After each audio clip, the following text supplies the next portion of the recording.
All right. Hello, everyone. I'm Professor Kazin. Most of you know me because, well, this is a recording for my classes. Today I'm going to tell you guys about the Bertrand-Edwards cycles and a bit about projection bias towards the end there. So to start, we have to talk first about the Bertrand portion of this, which comes from Bertrand duopolies. This is a game theory structure where firms compete on price. And it's a pretty simple setup here. Whoever has the lowest price in the market sells to everyone in the entire market. All of the quantity demanded is going to be exclusively for that low price option. Now you can have either a simultaneous game or a sequential game. The results can be both the same. So it does not matter what type of game you have. This is one of those few examples where you'll have the same exact equilibrium. They have a few different cases for the structure of the game. The first case says that the firms have the same marginal costs. They both have the same cost of supplying the product, and that doesn't change with the quantity supplied. It's a constant marginal cost there. So we have something that looks like this, where we have price one for firm number one, price two for firm number two, and the marginal cost for both firms here. In this case, everyone's going to come and they're going to buy nothing from firm one, and everyone will buy, all Q will buy from firm number two. So to evaluate this, we need to use some game theory, some very simple game theory. The very simple concept in game theory says that you're going to have an equilibrium as soon as you have both people, both players in the game, one and two, firms one and two in this case, playing their best response to their person's strategy. So in this case, the price set by firm number one, which is higher than the price of firm number two, isn't the best they can do. They can do a little bit better by setting their price below firm number two, undercutting them so that they sell to the entire market and they make some positive profit, like firm two is doing now. So that's the move they would play. They would undercut then firm two's price, and then they'd sell the whole market. In this case, though, firm two is now not playing an optimal move, so they should undercut firm one, and this is going to continue until they can't go any further. The point at which they can't go any further is when they're priced exactly at the marginal cost. Because if you set a price then below your marginal cost, now all of a sudden every unit that you sell, every good that you sell, you're losing money on. Because your costs are above your benefits. Your price is the benefits for firms. So they're going to arrive at this equilibrium here where price one and price two is equivalent, and that's exactly equal to the marginal cost. You can technically have equilibrium where either firm's price is well above. Oh, sorry, no, this is the only national equilibrium in this case. I'm thinking about the next case. I'm jumping ahead a little bit here. So in this case, you have this national equilibrium where both firms set the price exactly at the marginal cost, and you can imagine they're setting the price of the marginal cost plus some very small um, delta, some very small value above that, so they're making some tiny positive profit. And in this case, though, economically, we'd say that both firms are making zero profit. Now, the more interesting case is when the firms have different marginal costs. So we have something that looks like this. We have one firm that's superior that has an advantage in this market. That's going to be firm number one here because their marginal cost is lower. And then firm number two, they have a disadvantage here because their marginal cost is higher. The pricing I've shown here, it has firm number one is pricing too high above firm number two, and firm number two is making all the profit. They're making a positive profit here because their price is above their marginal cost. So the important thing to note is you're comparing to the firm's marginal cost. You're not the competitor's marginal cost. In this case here, firm number one's not playing their best move. We don't have a national equilibrium. So what firm number one should do is they should undercut firm number two. And this is going to continue on, except now it doesn't continue on until both firms make zero profits.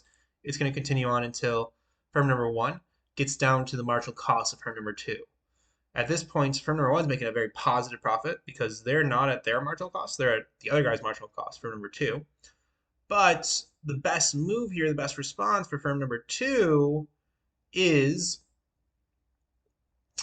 not to undercut firm number one in this case, because if they were to undercut firm number one down here, they're pricing below their own marginal costs and they're making a loss here. So they're losing out on money.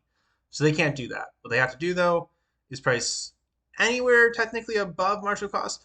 You see this happen anywhere above marginal cost because people aren't purely rational. But what really needs to happen here is that firm number two prices exactly at their marginal cost because then firm number one is not incentivized to increase their price at all.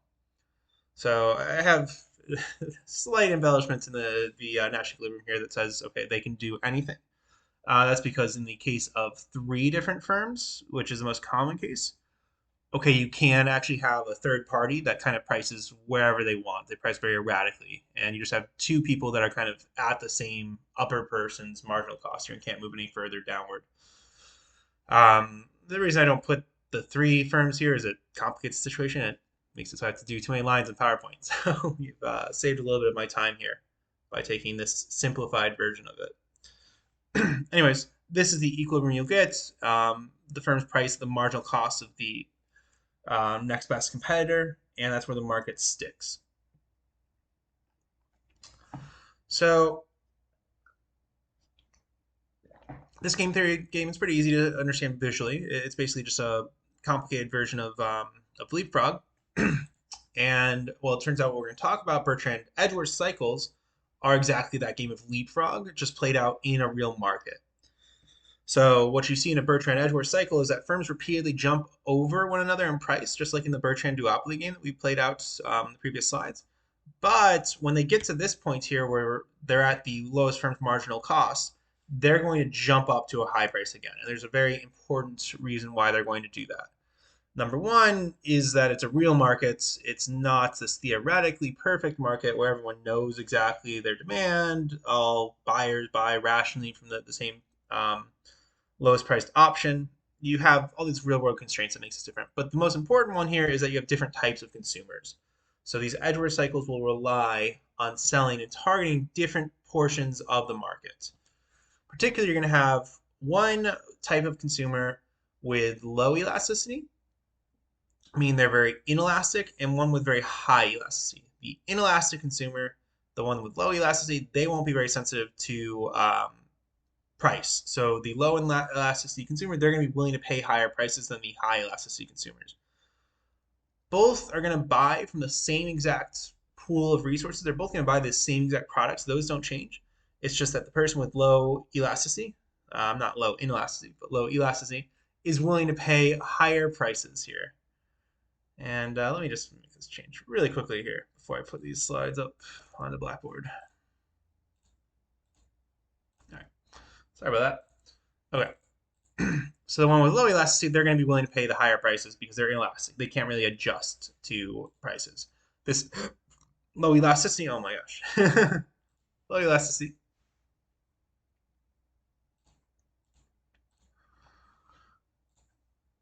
Well, that is going to be due to need or impulse in most cases. You're going to have one other really interesting sort of Edgeworth cycle that's recently been under study that's going to have a different driving force. But for the most part, this is going to fit all Edgeworth cycles that we see. And now the people with low elasticity, they actually are just not sensitive to price at all. They'll buy from either firm regardless of what price they set out. Whereas the high elasticity consumers, they're always going to buy the lowest price. They're going to be the ones in the Bertrand classical game that we played out in the start of this lecture. And firms know this, so what firms are going to do is they're going to start out at a high price so they can target this low elasticity group and do so at a high profit margin. It's very beneficial for the firm to do this. And then they'll start leapfrogging each other. They'll start repeatedly undercutting each other to get business from the high elasticity customers, from the high elasticity buyers, without compromising too much of this profit margin, without really cutting into their bottom line. So they don't want to jump immediately to their marginal cost. They want to do this slowly because you're still, the whole time you're doing this, selling to these people that have very low elasticity. They're willing to buy at these high prices. And they contribute a lot to your earnings. We'll show this with real data in a bit. When you do get to the bottom of the cycle, when you reach the highest marginal cost, that MC2 that we had in the previous slides, then that firm that can't go any lower, what do? They're not going to continue to kind of undercuts because then they're going to start losing money. What they'll do is they'll restart at a very high price, and the cycle will start over again where they just continuously kind of leapfrog each other until they get this bottom point, and prices jump back up all at once. So, some real markets where we know this exists, it's been kind of well documented that this exists, except for used car, which is one I'm working on right now. There's like a realm of used cars where we know it exists, but not the general example I'm working on currently. So in the gas industry, this is the classical example here. You have the low elasticity buyers, or those that come from the highway. So they drive off the highway, they're looking for a gas station. They don't really have a lot of gas. They can't go anywhere, so they can't really substitute gas stations. They can't shop around. And the local buyers, the high elasticity buyers, they're coming from the town nearby. They can go buy at this gas station. They can go elsewhere pretty easily. So what gas stations will do is when they're near a highway, they'll set prices very high to get large profits from drivers who are coming specifically from the highway and can't substitute for other stations due to limited fuel. And then another factor that's really important here is the convenience of location. If you're driving the highway, you want to get somewhere, you don't really want to drive on side roads for ages. So you go and you stop off at whatever gas station's directly on the right as you take an exit off the ramp. And you won't really shop around for good deals. Then stations across the street, you'll commonly see this. They'll undercut each other slightly to get the business of the local that's going to kind of drive up to the gas station.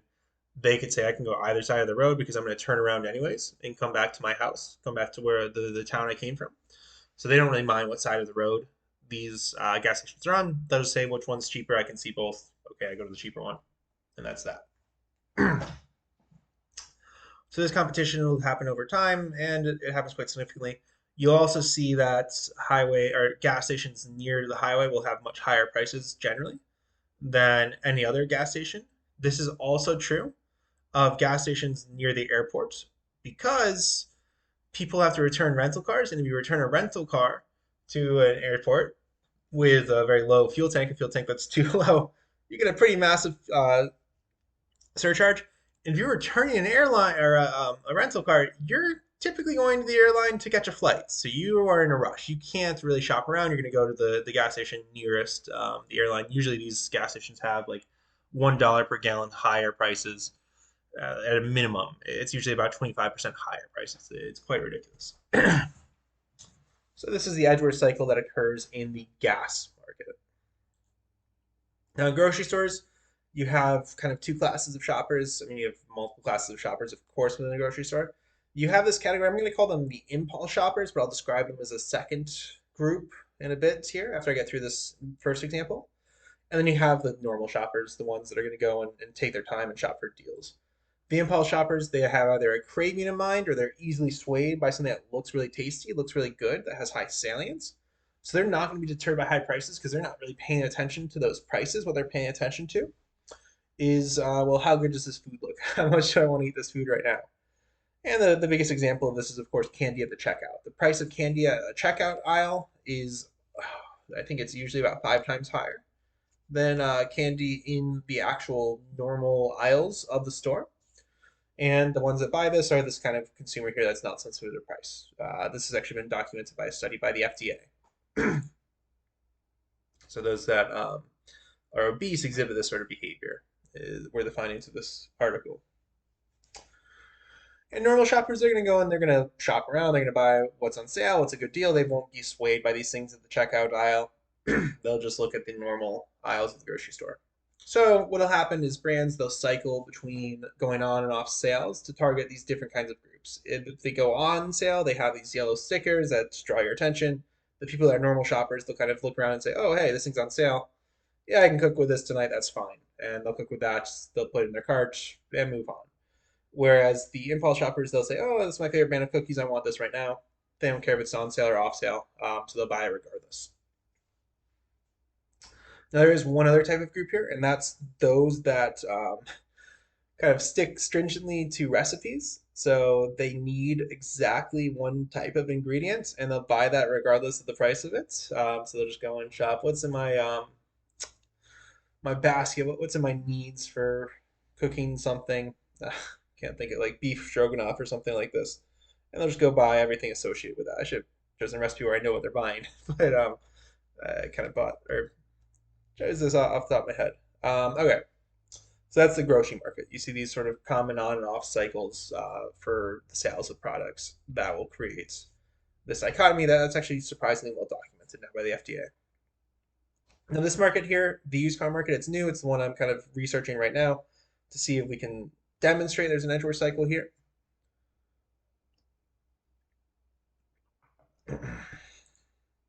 What we have here, and this is particularly for COVID. So during COVID-19, basically people just didn't get new cars because prices went up drastically.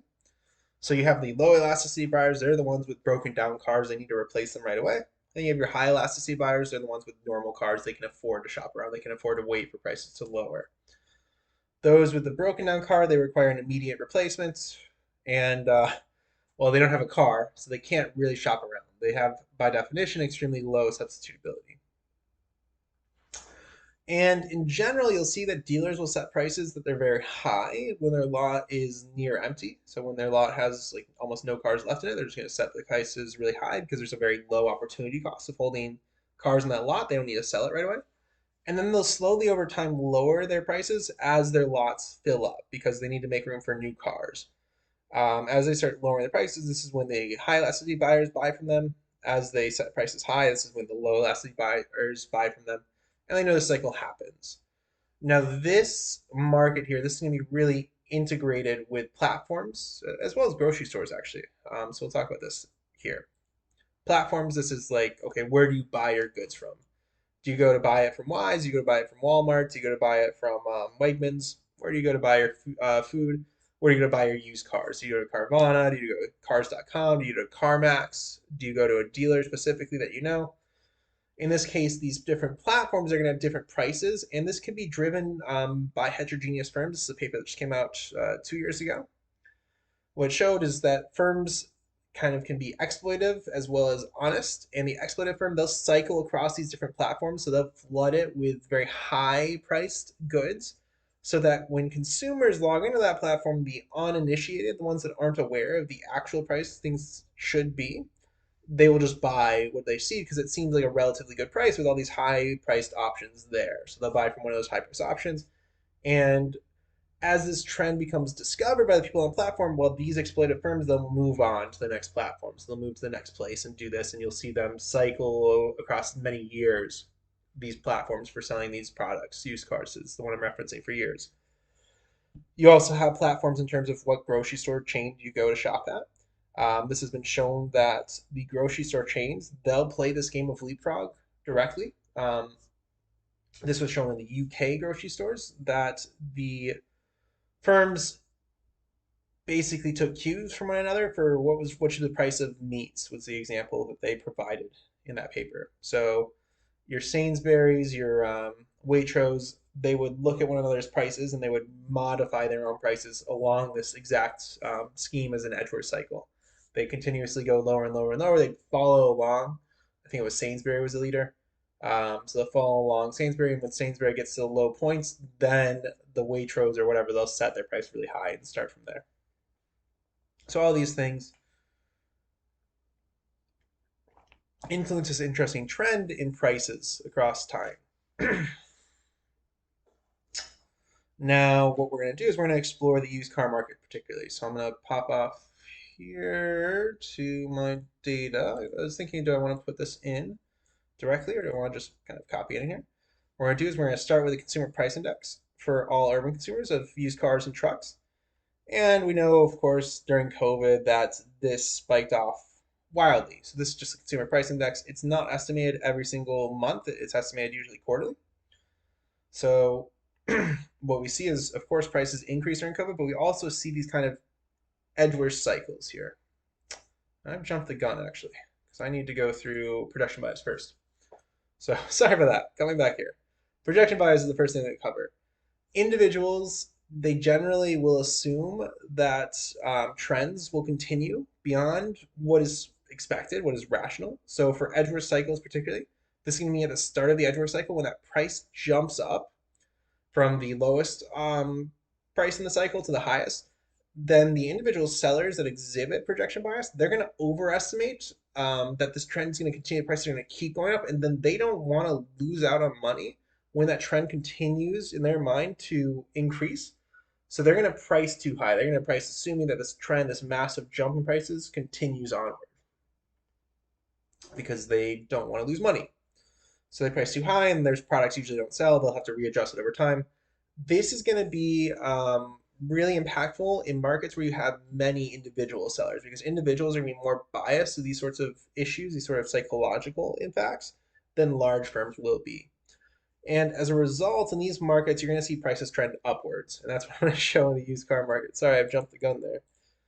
So that's what we've kind of seen here. We have this adverse cycle occur where, okay, now there's a supply chain deficit, so we're going to set prices high. This is from individual firms doing this. Okay, they realize, okay, well, we can just sell to consumers. We're going to slowly decline in our prices here so we can get these guys that are just shopping around, sell them products. And then we'll jump up here as, okay, in this case, there were some more issues, some more shortages happening. So there were some market conditions that led to this. But this downward decline, that's not due to market pressures. That's saying that, okay, we set prices really high to target consumers now that cars break down. And then now we're kind of lowering our prices to target the consumers that are shopping around.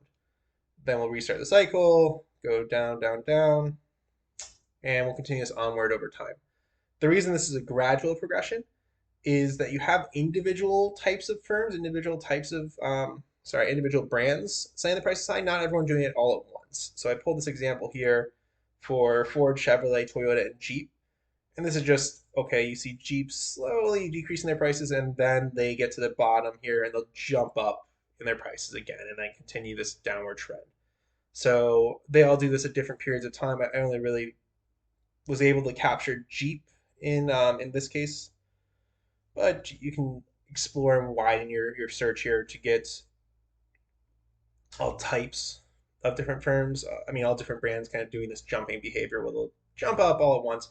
So the jump for the firm is like instantaneous, but what you see in the market here is over time because each individual firm will take turns doing this leapfrog. So it looks like a gradual increase where it's just an instantaneous one by one firm, then by the next firm, and onward and upwards. So that's what's happening. And then where it becomes really apparent here, the Edgeworth cycle, is if we look at the used car sales, the revenue of these dealers. So this was during COVID. Okay, this is when the price or when the revenue is low. This means that the price is high actually because they're not selling to as many consumers as they would normally. So in this case, they're targeting those that have breakdowns, and then they'll increase or decrease prices, and they'll start selling off to the consumers that are normally elastic. So they'll buy, buy, buy, and then they lower prices again. Okay, and then they'll set prices low. Okay, sell to these guys and continue onward. There's also some seasonal trends here in that. So, okay, March is typically a time in which people buy new cars right after they get their taxes returned. So April, March, tax season is when they want to buy new cars, or it's tax season primarily. But anyways, this is the exact same thing you'd see if prices are declining over time. So they're selling to these people that are kind of just waiting. You see, for the lowest possible price, it's going to coincide exactly in where is it? In March. Where's this other March? Here it is. So the lowest price is always going to come here because they're targeting those consumers that are kind of around at this time. So they know they're shopping exactly this time. This is where we're going to lower prices, and the rest of the season we're going to increase prices. And you see that exactly in sales. So this is the real data here for Edgeworth cycles. It's a real trend. It happens all the time. If you're aware of these trends, you can get a deal. You can shop for kind of the best deals on these products. If you're aware of these things, it's very good. Right now, we're seeing the trend is that the used car prices are declining. At least that's the idea here, that used cars prices are falling off. That could just be due to people that were projection biased now just adjusting to the actual market, lowering their prices for their cars because they need to sell, these individual sellers that are going through CarMax or something along those lines.